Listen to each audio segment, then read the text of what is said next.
Assalamualaikum warahmatullahi wabarakatuh. Perkenalkan, saya Weni, psikolog rumah konseling.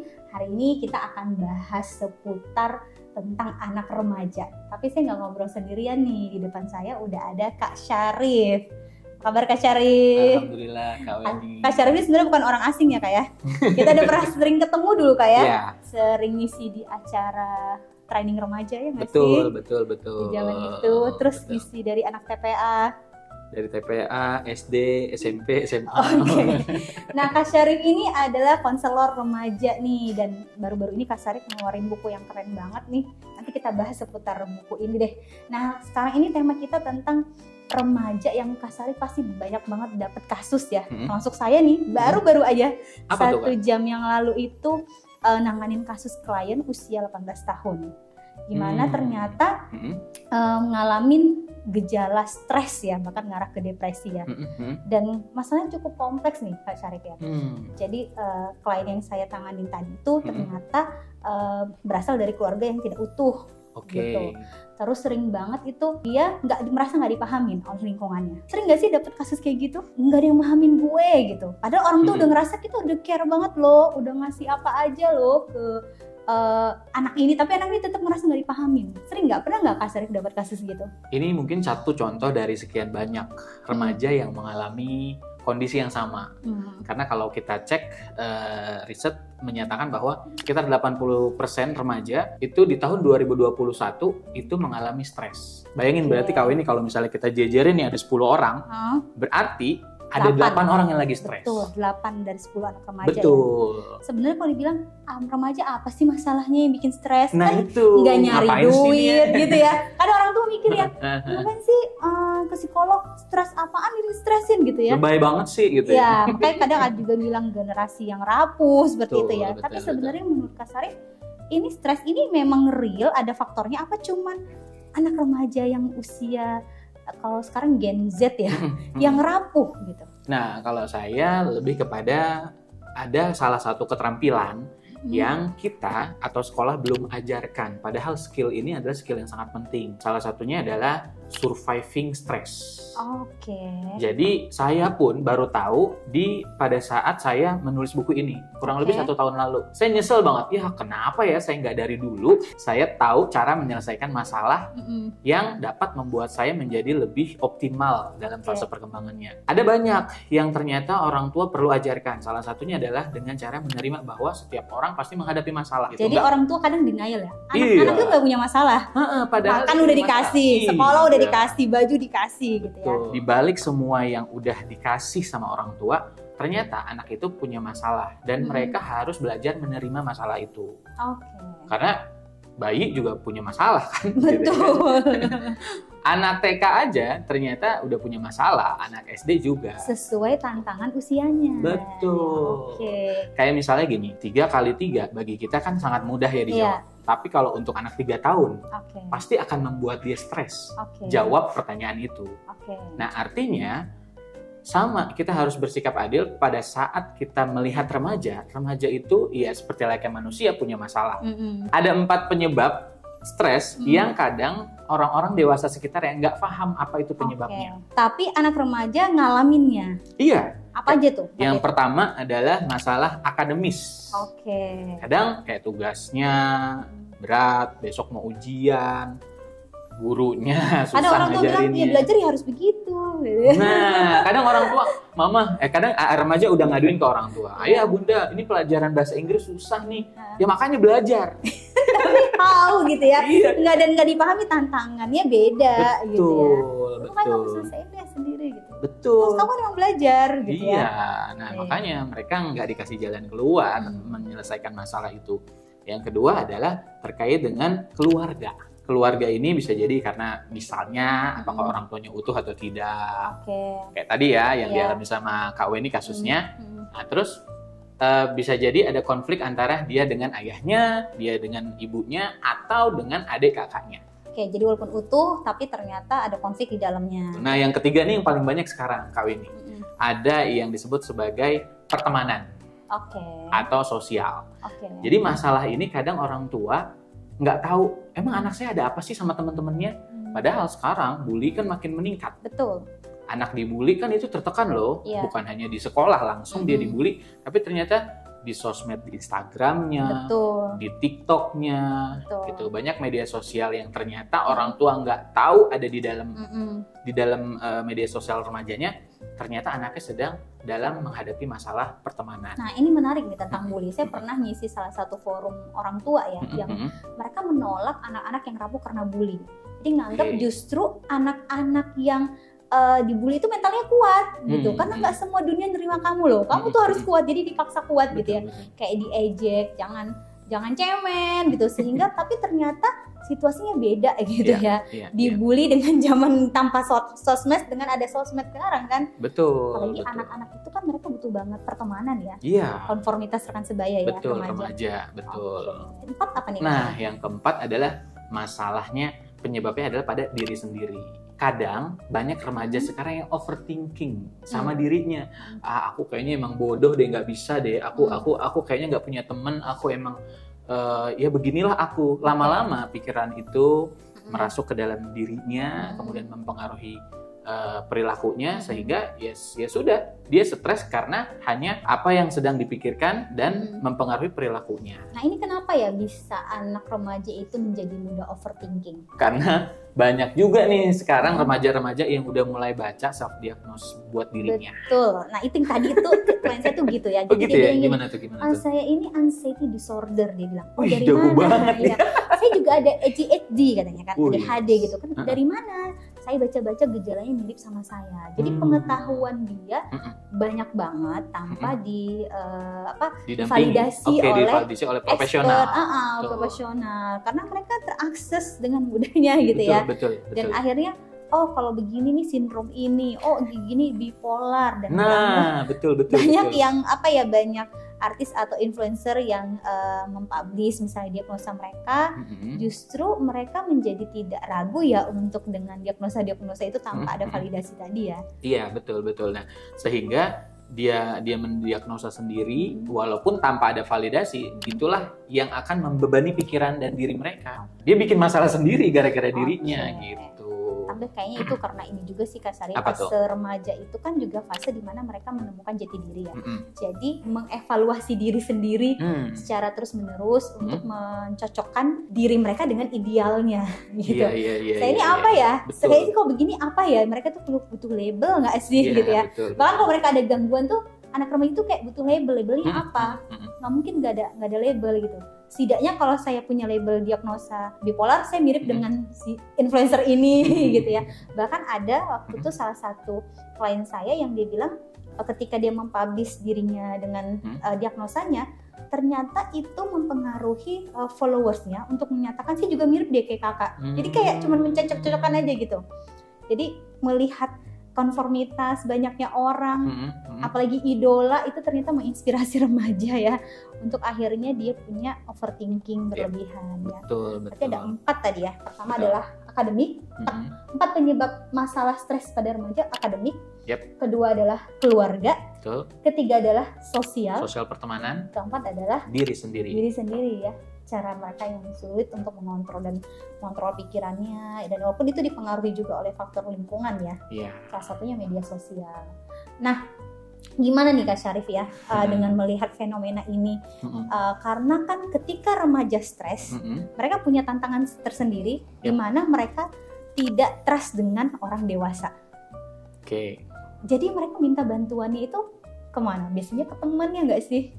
Dan ternyata temannya nggak selamanya ngasih solusi yang benar. Asari punya pengalaman nggak gimana penanganannya? Banyak sih fenomena-fenomena di antara remaja yang sedang menghadapi masalah. Kemudian dia nggak punya orang luar yang dia yang fungsinya adalah untuk menampung ceritanya dia, masalahnya dia. Karena dia biasa hidup di media sosial, bahkan bukan di media sosial sih, lebih kepada dia main game. Punya teman mabar, dia akrab, walaupun nggak pernah ketemu, nggak pernah kenal, dia ada di luar negeri, ya, dia cerita, bokap gua nih marah-marah mulu, gitu. Gampang ya? Betul. Padahal nggak kenal ya? Nggak kenal. Tapi nggak ada kecurigaan, gitu. Dibandingin orang tuanya udah dia kenal dekat. Betul. Nah, bahayanya adalah kalau ternyata orang yang menjadi target yang kita mau ceritain ini adalah dia adalah seorang predator kejahatan, Kak. Dia lagi bete atau dalam kondisi yang tidak nyaman sama orang yang terdekatnya, misalnya aku lagi bete sama keluargaku. Nah, diterimalah sama predator kejahatan itu, oh lagi bete, ya udah ketemuan yuk. Disitulah terjadi peluang yang mana orang asing itu akan memanfaatkan orang yang sedang bermasalah ini. Jadi stres pada remaja itu nggak sesimpel kayak mereka nggak bisa nyelesain masalahnya aja, tapi juga mengakibatkan mereka bisa jadi korban dari predator kejahatan. Karena ketika mereka nggak dapat penanganan yang tepat, atau ketika mereka justru cerita sama orang asing dengan mudahnya ya, dengan cara berpikir mereka yang ngira itu aman-aman aja, itu bisa membahayakan remaja kita ya. Ini kan Kak Syarif udah nulis buku keren banget ya, Surviving Teen Stress. Ini bukunya buat orang tua atau buat remaja sih? Ini ada 2 fungsi. Yang pertama untuk remaja. Jadi kalau misalnya Bapak Ibu lagi sibuk gitu ya, kasih ini, tapi harus didampingi. Jadi ayah bundanya juga mendampingi anandanya nanti. Jadi di sini ada yang namanya mulai dari apa sih itu stres gitu ya. Awareness ya. Betul. Sadar ya. Nah, bahkan di sini ada termometer stres. Yang baca itu lagi stres apa enggak? Kadang mereka bilang gini ya, gue stres nih, padahal sebenarnya dia nggak se-stres itu gitu ya. Kan kayak termometer ya. Kita merasa aduh panas banget. Tapi ternyata setelah kita cek cuma 33 derajat. Gitu. Tapi ada orang yang aduh aku nggak ngerasa panas kok. Ternyata setelah dicek pakai termometer ternyata 38. Dia harus ke dokter harusnya gitu. Tapi menurut dia enggak kok, aku nggak apa-apa gitu. Nah, inilah fungsinya kenapa termometer stres ada kita di dalam perlu ada buku itu termometer ya. itu. Dan juga sebenarnya stres itu ada porsi tertentu dibutuhin nggak sih Kak Syarif? Iya. Ya. Jadi bukan berarti remaja happy itu tanpa problem, tapi stres pada porsinya. Betul. Salah satu bab dalam buku ini bisa mengukur termometer stresnya anak remaja. Betul. Oke, terus terus ada ciri-cirinya di sini. Mereka juga bisa checklist. Jadi ayah bunda nanti bisa ngecek kira-kira nih kalau anak saya stres, ciri-cirinya apa ya? Karena setiap orang unik dan berbeda-beda munculnya. Misalnya kayak guru aja kalau lagi ngajar, misalnya oh ada 2 siswa nih yang ternyata dia udah dijelasin selesai, tapi ketika ditanya, ya Fulan gimana tadi pelajarannya? Tadi ngajarin apa ya Pak? Gitu. Fokus ya. Betul, berarti itu salah satu tanda ciri-ciri dia sedang stres, bisa jadi gitu. Nah, di sini ada banyak, nanti tinggal di checklist aja. Anak saya mengalaminya gejalanya yang mana? Karena sering banget nih Kak Syarif ya, ketika dibawa ke psikolog ya, itu ternyata levelnya udah demam tinggi. Padahal orang tuh menganggap dia selama ini diem aja, baik-baik aja, prestasinya bagus, kok tiba-tiba dia minta ke psikolog gitu. Dia bilang mentalnya terganggu gitu. Lebay nggak sih? Ternyata setelah dicek ya sama psikolog, udah demam tinggi, udah self harm, udah mau ide bunuh diri gitu ya. Tapi memang nggak tampak ya. Nah, karena orang tua ngeliat diem-diem aja di kamar, main game, main internet, pulang sekolah. Nah, menarik Mbak. Tadi yang Kak Weni bilang, misalnya nih ya, kalau orang tua tahu dan paham. Di sini kan ada ciri-ciri stres pada anak pada remaja adalah melakukan kegiatan yang berulang-ulang. Contohnya gini, dia main game sehari, biasanya dia cuma sekali sejam, sehari sejam. Tapi di hari ini misalnya orang tuanya ngelihat dan oh ternyata dia main game sekarang lebih banyak nih hari ini. Pas pulang sekolah misalnya, pas dicek pas pulang sekolah, pas mau maghrib, kemudian pas abis isya, kok dia main game mulu ya? Ada apa nih? Jangan-jangan dia lagi ada masalah. Tapi pengalihannya ke situ. Jadi sebenarnya itu awal dari addiction ya. Betul. Awal addiction itu atau kecanduan itu adalah dari stres ya. Betul. Jadi kalau saya pernah baca dulu kan Ibu Eli Risman seringkali menyatakan bahwa adiksi itu bisa dipengaruhi oleh BLAST. Blast. Boring, lonely, angry, stress, and tired. Jadi stres ini adalah layer di balik orang-orang yang kecanduan perilaku negatif. Maka di sini dijelaskan bahwa kalau seorang remaja stres, kemudian dia tidak punya skill surviving, maka perilaku negatif bersiaplah akan menerjang mereka. Saya sering banget tuh di restoran gitu ya, ada remaja-remaja masih pakai baju seragam SMA, mereka nge-vape. Pernah saya tanya, kamu kenapa sih nge-vape gitu ya? Pusing pelajaran, stres di sekolahan, stres sama orang tua, stres keluarga, gitu. Meskipun mungkin awal mula dikenal vape itu dari ikut-ikutan teman ya, betul, modelingnya. Tapi ketika dia menemukan, wah ini cara stress release yang enak nih, gitu cepet ya, akhirnya dia menggunakan itu. Ya. bahkan bukan hanya rokok atau bukan hanya vape, minum alkohol, kemudian narkoba, pelariannya, kemudian pornografi, main games, perilaku bunuh diri, pacaran, ternyata juga ada di antara mereka yang pacaran untuk apa? Untuk ngerilis stres mereka. Jadi karena ketika dia melakukan tindakan-tindakan itu menghasilkan kesenangan sesaat, nggak sih ya? Gitu ya?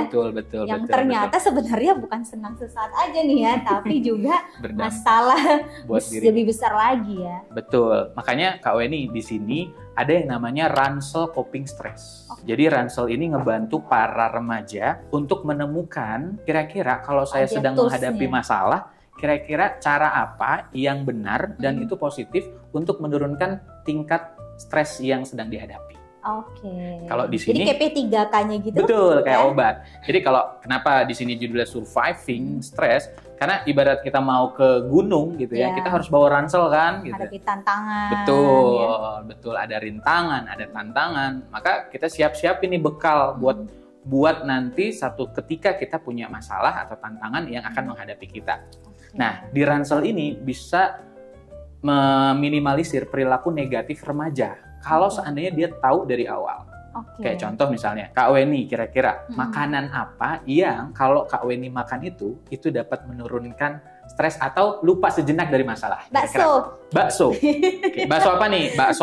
Bakso cuangki atau bakso Wonogiri atau bakso urat? Biasa. Bakso yang pedes. Pokoknya pedes ya. Yeah. Mau bakso Malang, bakso apapun. Yeah. Nah, itu Kak Weni. Jadi itu masuk ke dalam salah satu ransel kita. Bisa jadi Kak Weni dan suami dan remaja-remaja lain kan beda-beda. Betul. Kalau kita nggak menemukan ini, maka akan ada pengalihan yang lain yang itu bisa jadi hal negatif. Oh, tapi kalau misalnya kayak tadi ya saya bakso ya. Setiap saya stres, saya makan bakso kan ada dampaknya tuh.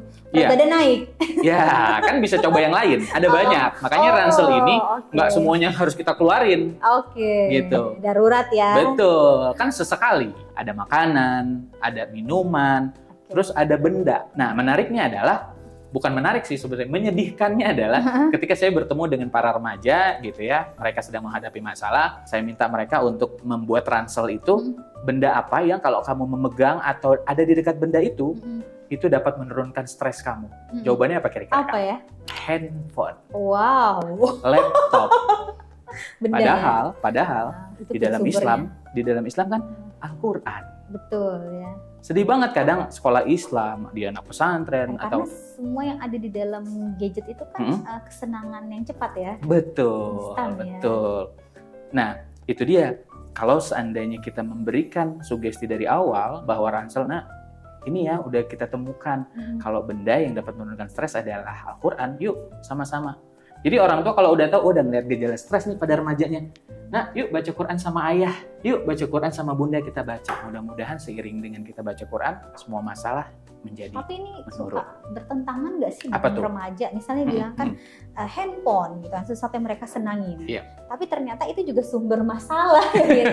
Dan ketika handphone disandingkan dengan Al-Quran yang mungkin bagi mereka itu tidak menyenangkan, karena mungkin belum tersentuh, karena mungkin belum terhayati, itu jadi mereka membenci nggak sih gitu saran orang tua? Nah, tergantung, ada namanya bridging information. Jadi kita harus menjembatani informasi-informasi yang penting pada remaja. Bisa jadi kalau ada orang tua yang misalnya, makanya lu baca Quran sering-sering biar lu gak stres. Bener, itu klien sering banget bilang itu gitu. Itu kan namanya nggak ada bridging information. Lebih ke instruksi satu arah. Betul, suruhan, instruksi, atau bahkan dipaksa. Udah, kau baca Quran aja. Kamu nggak bener tuh ada di dalam kamar terus, misalnya gitu kan. Padahal pernah jauh dari Allah gitu ya. Allah gitu ya, dijudge ya. Betul, malah dijudge. Padahal kan sebenarnya, kamu lagi stres ya, kita pahami dulu misalnya. Ayah atau bunda baru baca nih, ternyata di jurnal penelitian, ketika seorang membaca Quran, itu dapat menurunkan tingkat stresnya atau tingkat seseorang sedang menghadapi masalah. Jadi ternyata di dalam buku ini tuh melatih anak kita untuk menemukan sendiri coping ya, cara penyelesaian stresnya dengan nama ransel stres ya. Dan ketika mau mengajarkan coping stres itu Al-Quran, jangan baca Quran gitu ya, tapi justru ada bridgingnya dulu, ada pendekatan dulu gitu ya.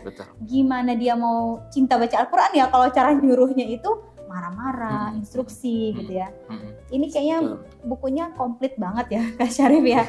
Dan saya rasa ini orang tua butuh banget nih punya yang kayak gini. Jadi bukan sekedar bacaan sih ya, tapi di dalamnya lebih kayak ada worksheet ya. Kalau dilihat lagi, jadi membuat orang tua itu bisa berinteraksi sama remajanya. Jadi bahan diskusi. Betul. Nah, juga satu hal yang ayah bunda akan dapatkan adalah bisa jadi nanti ada hal coping yang negatif yang mungkin remaja itu pernah lakukan sebelum-sebelumnya. Misalnya ternyata minuman sejauh ini aku kalau lagi stres minum beralkohol. Nah, berarti orang tua nanti bisa memberikan edukasi bahwa setelah ini nggak perlu lagi minum alkohol, minumnya milk boba aja gitu misalnya. Tapi jangan shock juga ya jadi dimarahin ya ketika ayah bunda ternyata menemukan anak itu menyampaikan coping-coping yang justru negatif. Stop dulu nih ya, kita mau ngasih saran nih, tahu anak remaja mereka sedang mengeksplor berbagai cara untuk ngatasin stres mereka ya. Nah ayah bunda, kalau yang mau punya buku ini ya,